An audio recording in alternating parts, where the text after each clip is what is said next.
चुनावी वर्ष में सभी राजनीतिक दल रैली से, जनसभाओं से अपनी अपनी ताकत दिखाने और अपने लोगों को संदेश देने में जुटे हैं और इसी कड़ी में भारतीय जनता पार्टी और निषाद पार्टी एक संयुक्त रैली करने जा रहे हैं 17 दिसंबर को।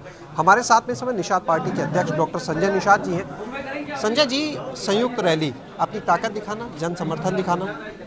ये मेरे पहले 21 नवंबर को मछुआ दिवस पर रैली प्रस्तावित थी, लेकिन प्रधानमंत्री के आने की वजह से रैली टल गई थी और अमित शाह जी तो ढेर सारे विपक्षी उस पर खुशियाँ मना रहे थे कि ये हो गया, दरार पड़ गया, नहीं आ रहे हैं। तो अमित शाह जी, माननीय योगी आदित्यनाथ जी उसमें आ रहे हैं और 5 दिन के अंदर 25 लाख लोगों के लाने की संभावना। पिछले बार में 15 सितंबर 2016 को 10 लाख लोग के आसपास आए थे और बहुत बड़ा परिवर्तन हुआ था। इस बार भारतीय जनता पार्टी के साथ उस रैली का और महत्व है कि पहले माननीय योगी आदित्यनाथ जी हमारे वकील हुआ करते थे, सड़क से सदन तक वकालत करते थे हमारे सामाजिक मुद्दों को हल करने के लिए, लेकिन अब वो जज हो गए हैं। भारतीय जनता पार्टी जज हो गई है।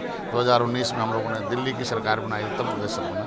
अब वो दोनों जज आ रहे हैं, दिल्ली और उत्तर प्रदेश के। हम लोग वकील हैं, अपनी वकालत करेंगे, वो हमारे लोगों को सौगात देंगे। 70 साल से जो सताए गए लोग हैं, वो जो अभी सामाजिक, आर्थिक, राजनीतिक आरक्षण रूपी भारतीय जनता पार्टी से उम्मीद है और हमारे समाज के लोग पूरी ताकत। कौन रहेगा रैली? निश्चित रूप से अभी सहमति दिया माननीय अमित शाह जी, गृहमंत्री जी, और उन्होंने कहा कि माननीय योगी आदित्यनाथ जी भी रहेंगे और ढेर सारे नेता उनके साथ रहेंगे। जो हमारे कोऑर्डिनेटर हैं, जो पार्टी के और आरक्षण संबंधी जो देख रहे हैं, सिद्धार्थनाथ सिंह भी रहेंगे और ढेर सारे बड़े और नेता रहेंगे और निषाद समुदाय के ढेर सारे जितने भी प्रदेश की समितियां हैं और नेता हैं वो भी आएंगे, मंच पर रहेंगे। निषाद समाज को लेकर किसी तरह की कोई घोषणा निश्चित रूप से उस दिन जरूर करेंगे। ये मछुआ समुदाय की रैली है और वो भी प्रभु श्री राम को पार उतारने वाले वंशज, कभी पार उतारा था, अंग्रेजों मुगलों को मौत के घाट उतारा था।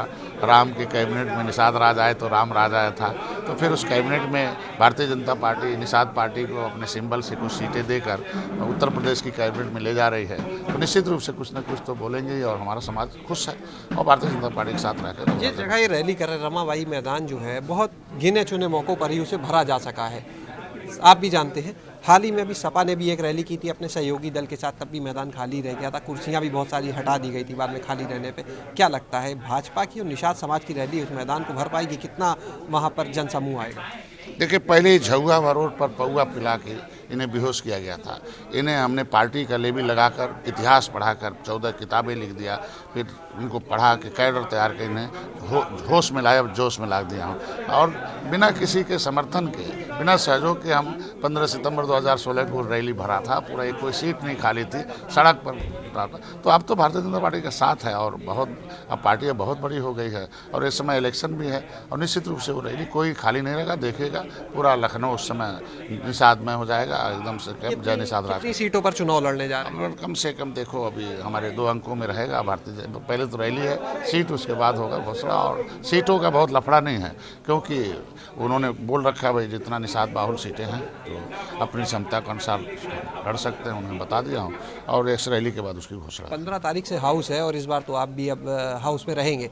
क्या मुद्दे लेके जाने वाले? निश्चित रूप से मैंने एक मुद्दा पहले अपने मन में सोच रखा है कि हर एक बिरादरी और धर्म के बच्चों के स्किल डेवलपमेंट होना चाहिए। उनके हर एक जाति धर्म के बच्चों को एक IAS बनाने के हर जिले में कोचिंग होना चाहिए। निःशुल्क सरकार की तरफ से कोचिंग होना चाहिए अब बिना भेदभाव के, और सभी लोगों को कोचिंग खुलवाने के लिए मैं वहाँ उठाऊँगा, मुद्दा उठाऊँगा और निश्चित रूप से सरकार से मांग करूँगा। दूसरा, महिलाओं की सुरक्षा के लिए सेल्फ डिफेंस का जो हर गाँव में प्रोग्राम होना चाहिए, व्यवस्था होनी चाहिए।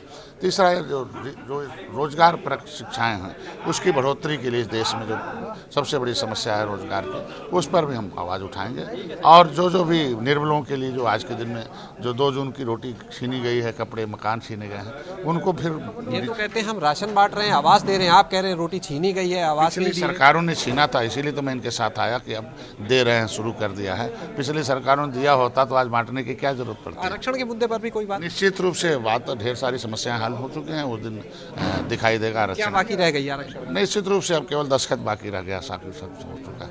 अच्छा, एक सवाल ये लेना चाहेंगे, राहुल गांधी ने एक बयान दिया हिंदू और हिंदुत्ववादी को लेकर, कहा ये देश हिंदुओं का है, हिंदुत्ववादियों का नहीं। क्या कहेंगे? अब पहले तो वो क्या करते थे, क्या क्या टोपी लगा के जाते थे। पहले तो मंदिर से परहेज करते थे राहुल गांधी, अब कम से कम मंदिर में जाना शुरू कर दे तो कम से कम इतनी अकल आगे मैं धन्यवाद दूंगा पहले। लेकिन अपनी कार्यशैली, अपनी पार्टी की कार्यशैली सुधारें कि 70 साल से जिन्हें टाइम दिया गया था और 70 गुना डॉलर का रेट बढ़ गया और भारत का इकोनॉमिक पॉलिसी नीचे आ गया। तो डॉलर बढ़ने का मतलब बेरोजगारी बढ़ना, रुपए घटने का मतलब रुपए का रेट घटने मतलब हमारी गरीबी बढ़ना।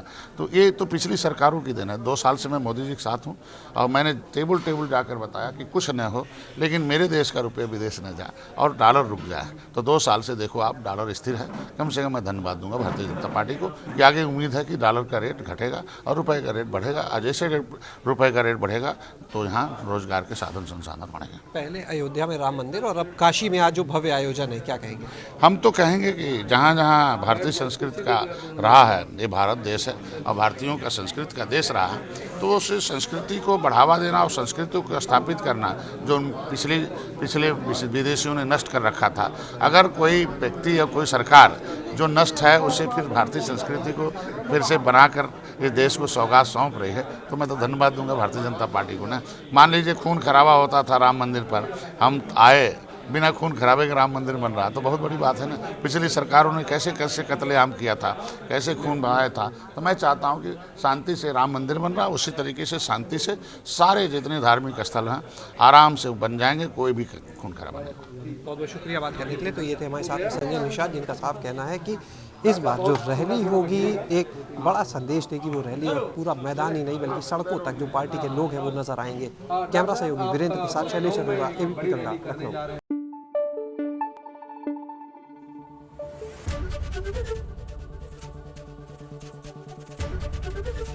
एबीपी गंगा, खबर आपकी, जुबान आपकी।